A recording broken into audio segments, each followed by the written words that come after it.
In today's macro photography tutorial, we're doing a little bit of lay flat photography. That means putting objects down on a table and looking down from above. But I'm going to be doing it in an interesting way that allows for a little bit more creativity and some extra angles that aren't just straight down. Stick around and I'll explain more in just a sec.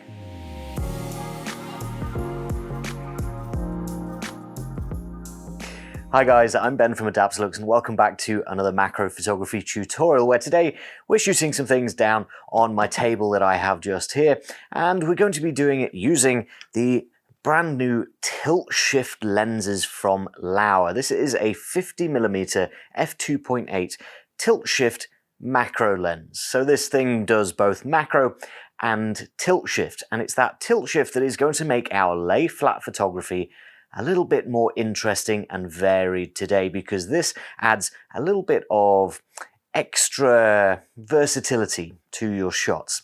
I'm going to lay a little scene down here using some watches, and then we can take a look at how we would usually photograph it and how I'm going to photograph it using tilt shift.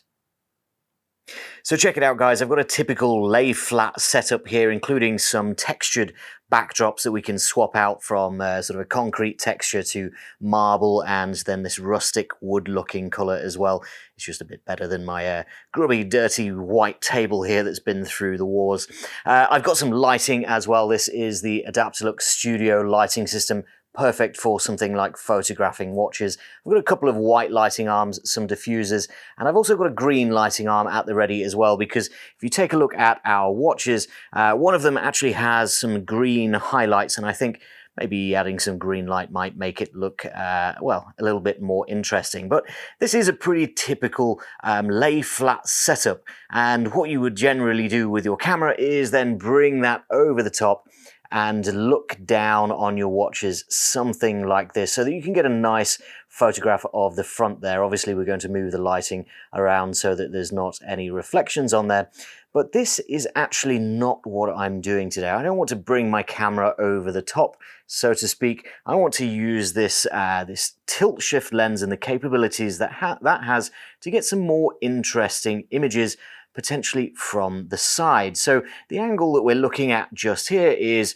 I think we can all agree, quite a lot more interesting than the top-down angle. But the problem with this is that our depth of field is going to get in the way. We're not going to get a really good, sharp image of the front of each of these watches. And that's because we're looking from the side, and the closer we get, the shallower our depth of field is going to become. The usual way to overcome this would be to do some focus stacking. However, if you're a product photographer, or perhaps you're just a little bit short of time, you'll know that focus stacking takes a lot of time, a lot of effort, and it's still not a perfect result most of the time. This is where our tilt shift lens can come in handy. Let me put the tilt shift camera on a tripod, and then I'll try to demonstrate what I mean. So then guys, here's my watch shot, and it's looking pretty good with the lighting setup and that nice textured backdrop, but there's something going on here that is not immediately apparent unless you can see really closely. I've got turned on here my focus peaking setting. In your camera you've probably got these settings that will tell you where in your image is the most in focus. Now you can see this highlighted on this image by all of this red. So if I change the focus, you'll see that red highlight move through the image. And you can see there that that red highlight is quite thin. It's only a small slither of the actual image itself. And although it looks like it's highlighting the full watch face there, if we then go to focus magnifier and zoom in on that watch face, you can actually see that it's a very, very small portion of that watch face that is actually in focus at once. So it might look good on the back of the camera, but when you get this up onto the computer, you'll notice that the majority of your watch face is out of focus. Now, of course, as mentioned, we can fix this using focus stacking by moving the focus through the image and taking some photos as we go. This is, well, it's time consuming, and like I mentioned, the results aren't always ideal, so I have a solution. So if you've never seen a tilt-shift lens before, this is a really interesting piece of kit. It looks a little bit more complicated than a normal lens because it's got dials and knobs everywhere, but essentially all these dials allow you to do is offset the camera from the angle of the lens. So instead of looking straight down the lens, the camera is now pointing at an angle into the lens. This has an interesting effect of offsetting the plane of focus. Changing the plane of focus is not a usual thing that you'd have to do unless you want to get some quirky looking landscapes or make people look teeny tiny as they go about their business, or if you're trying to offset the angle for something like this. So usually the plane of focus is parallel with the front of the lens. This means if we're shooting down on top of one of our watch faces, the whole watch face will be in focus at once because it's parallel with the front of the lens. However, if you do what I'm doing and offset the angle of the camera, then you're also making that plane of focus intersect with the watch face. It's no longer parallel, and only a portion of that image is going to be in focus at once. That's not the case if you can offset your plane of focus using the tilt-shift lens. So that's what I'm going to do now with our shot of the watch. I'm going to tilt the lens so that our plane of focus changes, and we should be able to see that tiny sliver become a much larger in-focus area, and hopefully most of the watch face will then be in focus. So while we were just chatting, I actually turned off the lights here, which is a question that we get asked quite often, is how do you turn off the lights while they're all plugged in? And I'm not sure I've ever mentioned it. So just while we're here, I'm going to show you how to do that. It's called sleep mode. It is in the instructions, but you can just hold the white button on the back of the pod for a few seconds until the indicator light starts to flash red. Then you can let go and the lights will turn off. You can leave everything in place. It will still use a little bit of battery, so it's not intended for long-term use, but it's really handy if you just need to take a break or do a piece to camera like I was just doing, and you can turn everything off, leaving all of your lights in place for a little while and preserve some of your battery. So there's a little handy tip for using the Adaptalux Studio.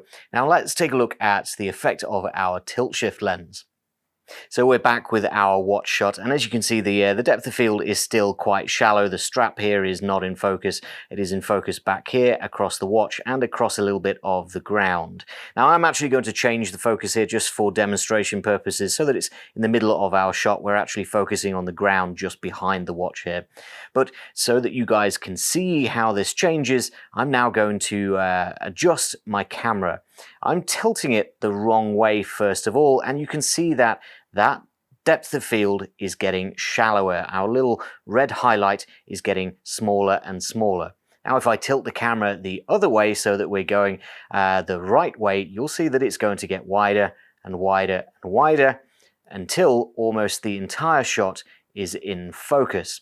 Now, of course, this isn't actually the entire shot. This is in the entire background. All I need to do now is adjust that so that the watch face is parallel and in focus. And you can see that we now have the watch in focus, none of that background, and still, well, the strap is a little bit too close here. It does still have its limits, but that means that we can get a different plane of focus on our image. We've tilted our plane of focus so that it's no longer parallel with the front of the lens, but it is parallel with the front of the watch. This is a really powerful technique for shooting something like this, where you don't want to look straight down, you don't want to do any focus stacking, you want to shoot from an angle, but you still want lots of nice detail. Now I'm going to bring these up on the computer, we can take a closer look, and hopefully it's going to be super apparent the difference between these two shots.